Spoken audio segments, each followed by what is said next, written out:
O Senhor esteja convosco. Proclamação do Evangelho de Jesus Cristo, segundo João. Naquele tempo, disse Jesus às multidões: todos os que o Pai me confia virão a mim, e quando vierem, não os afastarei, pois eu desci do céu, não para fazer a minha vontade, mas a vontade daquele que me enviou. E esta é a vontade daquele que me enviou, que eu não perca nenhum daqueles que ele me deu, mas os ressuscite no último dia. Pois esta é a vontade do meu Pai, que toda pessoa que vê o Filho e nele crê, tenha a vida eterna, e eu o ressuscitarei no último dia. Palavra da salvação.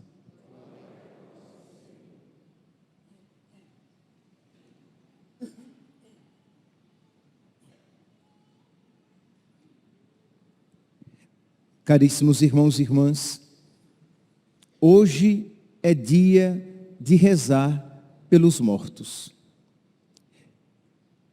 E eu gostaria de enfatizar e aprofundar esta verdade na homilia de hoje. É verdade que hoje nós poderíamos tomar outros temas para a reflexão. Nós poderíamos, por exemplo, falar a respeito da necessidade da conversão, porque um dia morreremos e estaremos diante de Deus. Nós poderíamos, como o Evangelho de hoje, ele enfatiza, ele sublinha, ele destaca a ressurreição. Isto é, esta é a nossa esperança.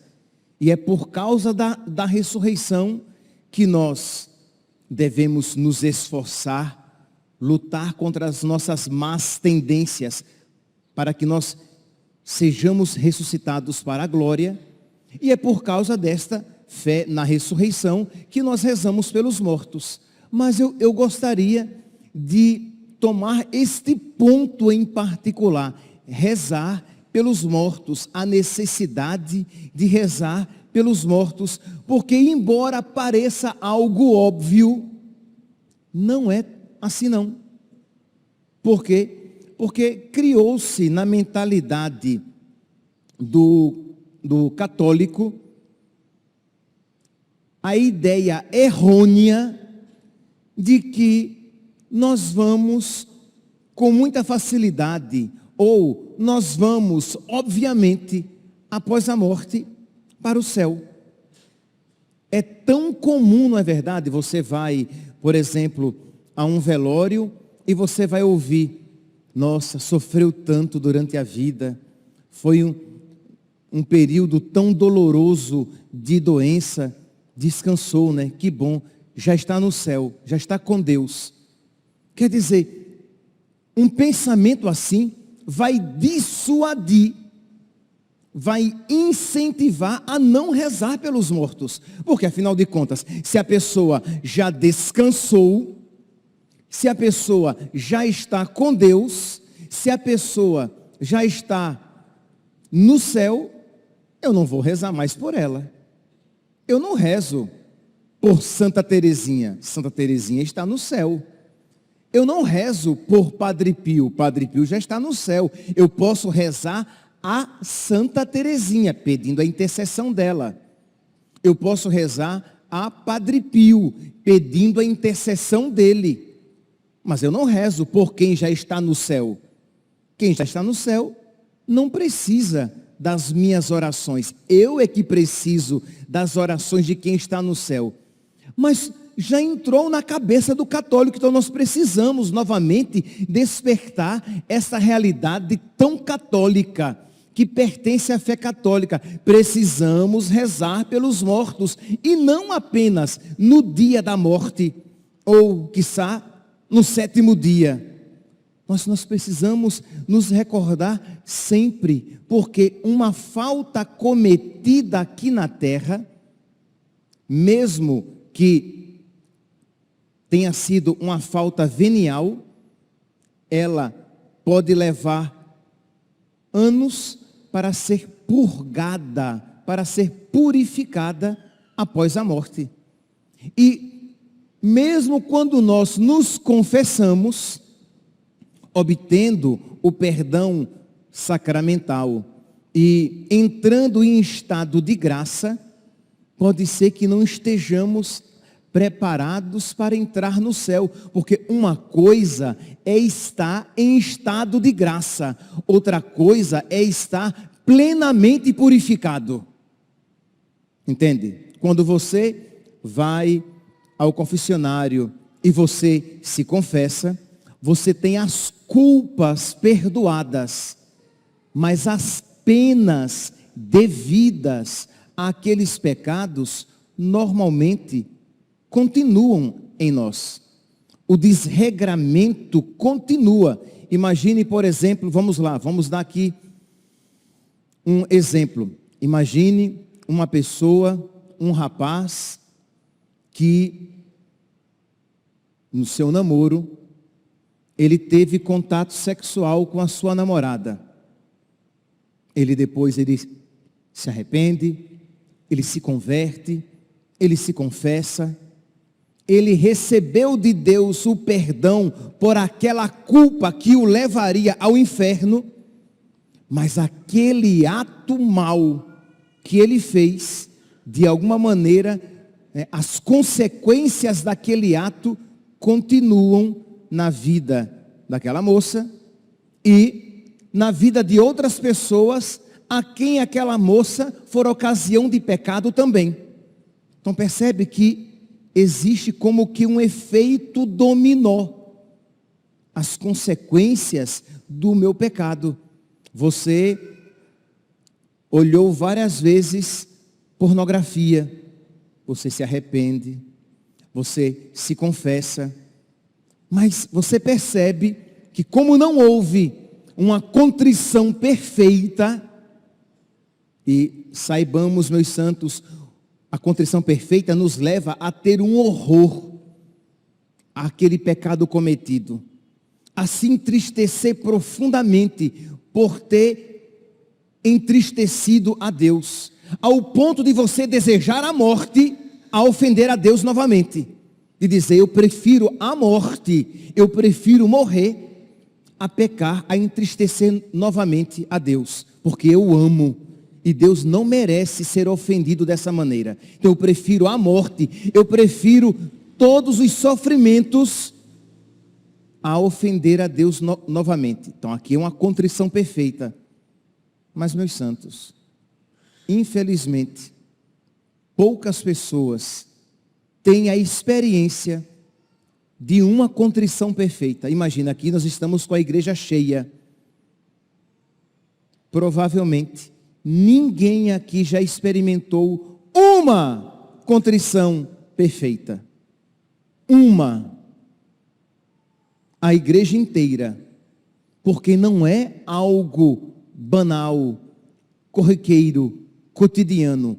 É uma graça muito especial que me concede a libertação completa e total, inclusive das penas devidas àquele meu pecado. Então o que é que acontece normalmente? Você está arrependido, mas você percebe que ainda existe um apego no seu coração àquele pecado. Você se confessa, repito, você está arrependido, não perfeitamente arrependido. Você está arrependido, você confessa, recebe a absolvição, mas os desregramentos continuam, o apego continua na sua alma, de modo que você vai precisar purgar, purificar com amor, amando a Deus, neste mundo ou no purgatório. Então as consequências dos pecados continuam em nós, diz o livro do Apocalipse, no capítulo 21, no versículo 27, nada de impuro entrará no reino dos céus. Nada de impuro. Ora, uma pessoa em estado de graça, ela ainda tem essas impurezas, esse apego, essas imperfeições na sua alma, que necessitam de ser reorientadas, purificadas. Então, não façamos isso. Não, quando nós formos a um velório e formos consolar os familiares, né, consolemos, dizendo, rezemos por ele, para que o quanto antes possa entrar na glória do céu. Temos confiança de que ele está salvo, mas que necessita da nossa oração. Porque é claro, quem está no purgatório está salvo. A única porta do purgatório conduz ao céu. Mas pode ser que aquela pessoa passe anos, décadas, séculos no purgatório se purificando. Porque qual é também o nosso problema? Nós vulgarizamos os nossos pecados. Meus santos, os nossos pecados custaram o sangue de Deus. Os nossos pecados custaram a morte de Deus. Ou, deixa eu dizer de uma maneira mais incisiva e adequada. Os meus pecados custaram a morte de Deus. Os meus pecados custaram o sangue de Deus. Porque se só eu neste mundo tivesse pecado, só por mim ele teria morrido. Que a gente às vezes dilui o sacrifício de Cristo na multidão de pecados da humanidade, quando só pelos meus pecados ele teria morrido, teria sofrido, teria derramado o seu sangue. Então, os meus pecados são algo muito grave. Nós percebemos a gravidade da doença pela, digamos, pela grandeza, pela seriedade do tratamento e dos remédios que me são prescritos. Digamos, eu vou ao médico, eu estou com uma dor na perna e sentindo algum mal-estar, e aí o médico me manda fazer alguns exames, eu chego, ele olha e diz, olha, vamos marcar então umas sessões de quimioterapia, umas sessões também de radioterapia. Eu paro e digo, crê em Deus Pai Todo-Poderoso, Criador do céu e da terra. Se o remédio é esse, a doença é grave. Se para curar este problema, que eu estava achando que era apenas uma dorzinha na perna, ele está marcando quimioterapia e radioterapia e imunoterapia, a doença é muito grave. Para os meus pecados, o remédio foi a morte do Filho de Deus, da segunda pessoa da Santíssima Trindade, de nosso Senhor Jesus Cristo. Então os nossos pecados são gravíssimos. É porque nós somos muito superficiais. E aí nós banalizamos aquilo que é muito sério. Pois bem, então, quando formos a um velório, tenhamos caridade. Não é caridade para o defunto você dizer, nossa, já está em Deus, porque as pessoas vão se esquecer dele, que afinal de contas, se ele está em Deus, eu não preciso por ele mais rezar.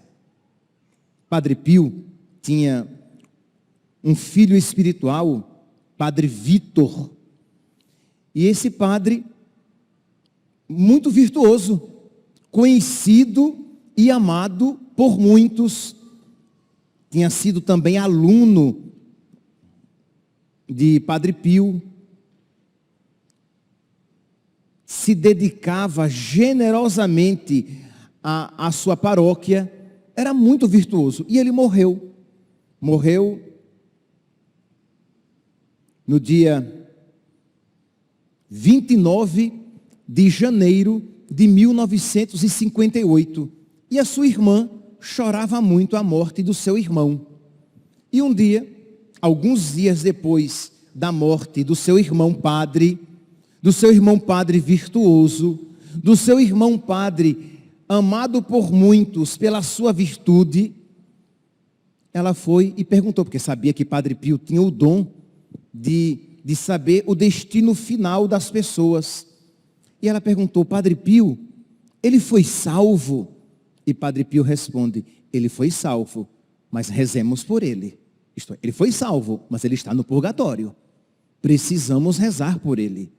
Aquele padre piedoso, aquele padre virtuoso. Pois bem, ele morreu no dia 29 de janeiro. No dia 29 de julho, 6 meses depois, que era aniversário deste padre, a irmã, lacrimosa, chorosa, foi se confessar com o Padre Pio e perguntou, Padre Pio, ele já está no céu? E Padre Pio responde, minha filha, nós, os sacerdotes, temos muitas responsabilidades diante de Deus. E quando comparecemos diante dele, é com medo e temor. Por isso, rezemos. Isto é, a responsabilidade de um sacerdote é muito grande. Então, vamos rezar. Ele ainda está no purgatório. E a irmã continuou rezando. 5 meses depois, no dia 28 de dezembro, lá vai novamente a irmã, chorando, se confessar. E depois da confissão, pergunta, Padre Pio, o meu irmão já está no céu? E Padre Pio responde, sim, ele está no paraíso. 11 meses depois. Isso, um sacerdote piedoso. Isso, um sacerdote virtuoso. Mas existem pessoas que, repito, passam anos, décadas, séculos, ou até mesmo milênios no purgatório, na sua purificação, porque, embora tenha morrido em estado de graça, morreu com muitas imperfeições. Então, meus irmãos, hoje é dia de rezar pelos mortos. Hoje é dia de rezar pelas almas do purgatório. Hoje é dia de nós rezarmos pelas almas salvas. Entenda, nós não vamos rezar pela salvação das almas. Quem foi para o inferno se perdeu. Mas nós estamos rezando por aquelas que estão no purgatório neste processo de purificação. Então, tomemos, né, este hábito salutar, tornemo-nos amigos das almas do purgatório. Imagine você ajudar um santo a entrar no céu. Sim, porque as almas, uma alma que entra no céu, ela é santa. Nada de impuro entra no reino dos céus.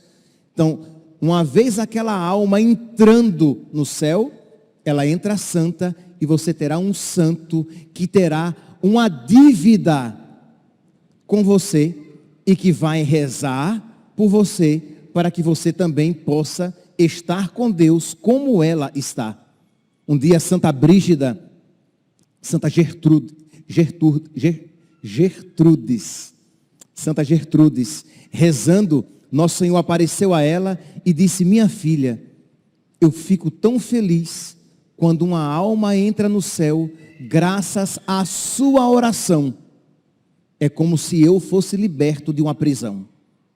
Minha filha, eu fico tão feliz quando uma alma entra no céu, graças à sua oração.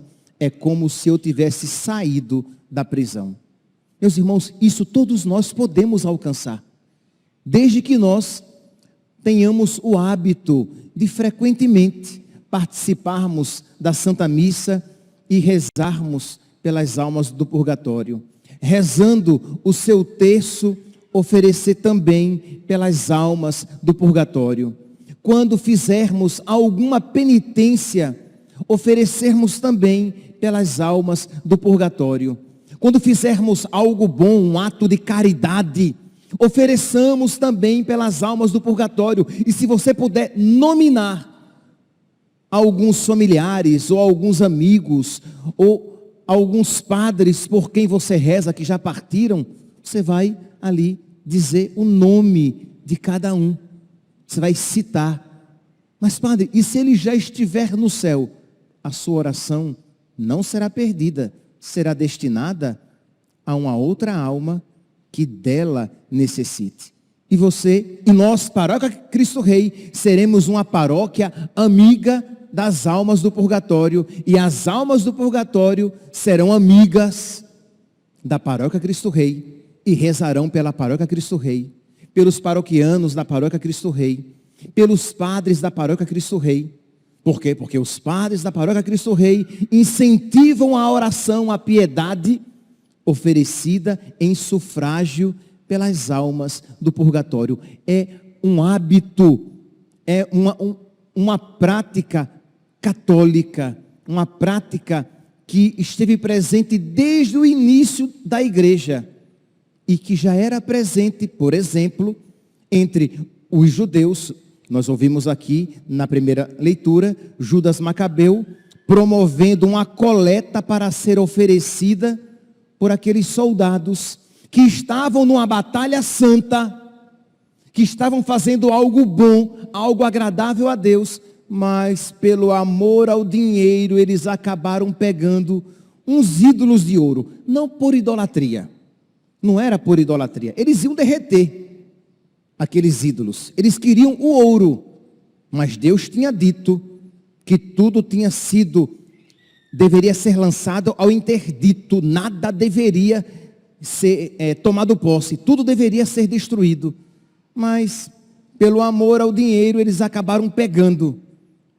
E diz então, Judas Macabeu, confiando na misericórdia de Deus e vendo que eles estavam fazendo algo bom, vamos fazer uma coleta e enviar para Jerusalém como sufrágio por esses soldados que morreram em combate numa batalha santa.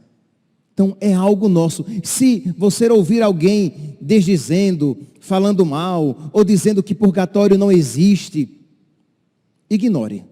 Ah, mas não está na Bíblia purgatório. A palavra não está, mas a realidade está. E lembremos-nos que nós cristãos católicos, nós nos movemos por um tripé. Pela palavra de Deus escrita, pela palavra de Deus oral, transmitida de geração em geração, que nós chamamos de tradição, e pelo magistério da igreja, que interpreta esta mesma palavra. Nós, graças a Deus, não somos protestantes com a sola escritura, que temos apenas a escritura como conteúdo da nossa fé e entregues a nós mesmos e às nossas criatividades na interpretação desta mesma escritura. Nós interpretamos a escritura ad lumen fidei in medio ecclesiae, à luz da fé na igreja, segundo o magistério da igreja. Nós não estamos entregues a nós mesmos. Então, hoje, mas não apenas hoje, sempre, é tempo, é dia de rezar pelas almas do purgatório, pelos nossos parentes, amigos e conhecidos falecidos. E neste período do mês de novembro, especificamente do dia 1º, ontem, até o dia 8, a igreja concede indulgência plenária para as almas do purgatório. Mas padre, mas o que é a indulgência plenária? Lembra que eu falei que quando você se confessa, todo pecado, ele tem a culpa que me leva para o inferno. Então, quando eu me confesso, eu tenho a culpa perdoada. Mas eu tenho as penas que precisam ser purgadas. Os desregramentos que ficaram na minha alma e que eu não purguei, deles eu não me purifiquei nesta vida. Então, terei que deles me purificar no purgatório, para que eu possa de verdade amar a Deus, para que eu possa entrar no céu, já que nada de impuro entrará no reino dos céus. Então, a indulgência, ela vem e sana, porque a indulgência, ela representa um ato de amor. Alguém amou por mim e me oferece aquele ato de amor que me purifica daqueles meus desregramentos. Então, é este ato de amor. E em que consiste então a indulgência? Este ato de amor que nós iremos oferecer pelas almas do purgatório. Então, neste período de finados, a indulgência consiste no seguinte: alcançar esta indulgência é necessário de que maneira? Nós iremos nos confessar. Ora, se você estiver em estado de graça, você pode se confessar até o dia 8. Você pode escolher o dia mais adequado. A confissão pode ser uma. Você está em estado de graça. Se você está em estado de graça, você pode comungar. Então a confissão pode ser apenas uma. Se você estiver em pecado mortal, você precisa primeiro se confessar para depois fazer as outras obras. Mas se você já estiver em estado de graça, você vai escolher o dia que ficar mais adequado para você se confessar. Então, uma confissão sacramental. 8 comunhões, no caso, se você começou ontem, né? Se você começar hoje, então você ainda tem 7 indulgências para alcançar. Dia 2, 3, 4, 5, 6, 7, 8. Tem 7 indulgências para alcançar, para aplicar para 7 almas do purgatório, para 7 pessoas em particular. E se você não souber a quem aplicar, entrega a Nossa Senhora, que ela melhor do que você aplicará. Então, a confissão sacramental, as comunhões, as 7 em cada dia, 7 momentos de oração pelas intenções do Santo Padre, que pode ser, por exemplo, um Pai Nosso e uma Ave Maria. Você reza, né? Por exemplo, hoje então você comunga, você reza pelas intenções do Santo Padre, e hoje é o único dia que é exceção, você não precisa ir ao cemitério. Você pode alcançar esta indulgência na própria igreja, rezando aqui pelas almas, que pode ser um Pai Nosso e um credo. Mas e amanhã? Amanhã você comunga, você reza pelas intenções do Santo Padre e o Papa Francisco, um Pai Nosso e uma Ave Maria, e você vai ao cemitério e lá você reza pelos mortos. Padre, precisa ser o cemitério onde a pessoa por quem eu vou rezar está enterrada? Não, é um cemitério. Padre, e se o cemitério estiver fechado? Você reza à porta do cemitério, não tem problema. Mas padre, por que precisa ir ao cemitério? Porque em todos esses atos deve haver amor no seu coração. Então você sai da sua casa, você faz esse pequeno sacrifício em prol das almas do purgatório, de ir a um cemitério e lá rezar. É um pequeno sacrifício, mas que deve ser feito com muito amor. E Deus então oferece à igreja, que tem o poder das chaves, que toma esse ato que eu fiz e aplica em benefício das almas do purgatório. Agora, é bom salientar, deixar bem claro, se você está em pecado mortal, você precisa primeiro se confessar, porque você não pode receber a Eucaristia em pecado mortal. Mas, meus irmãos, alcancemos, a partir de hoje, no caso, as 7 indulgências. Não sejamos mesquinhos, não sejamos maus. Ah, padre, 7 indulgências, eu vou ter que receber 7 vezes a comunhão. Eu não posso fazer tudo em um dia. Não. Em cada dia, uma indulgência apenas. E uma indulgência para uma alma. Ah, padre, mas então eu vou fazer só 2 dias. Mas, meu santo, que falta de generosidade, que falta de amor. Imagine, você passa por alguém que está sofrendo dores atrozes. Você pode dar a ela um remédio para que ela se alivie. E você, eu vou nada procurar o remédio aqui na minha bolsa. Eu vou nada parar, procurar o remédio e dar àquele doente. Que ele fique sofrendo, não sou eu. Eu sei que dizendo assim é horrível, mas na prática é isso.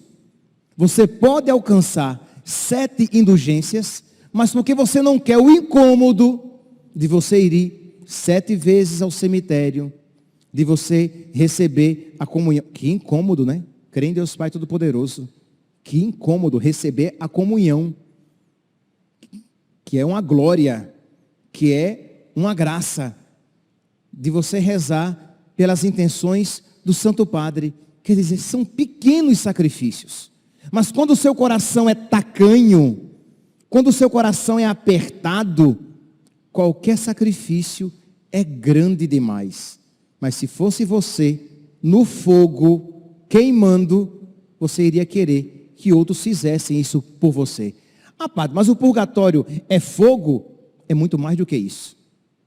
Queima muito mais do que o fogo material. É infinitamente mais doloroso do que se meu corpo estivesse em chamas. E esta imagem, esta experiência que nós temos do fogo material é apenas uma imagem longínqua e tênue do sofrimento de uma alma no purgatório. Sejamos generosos. Tornemo-nos amigos das almas do purgatório, porque as almas do purgatório se tornarão nossas amigas e rezarão por nós, para que um dia, no céu também com elas, nós estejamos. Vamos lá. Nós ainda temos 7 indulgências.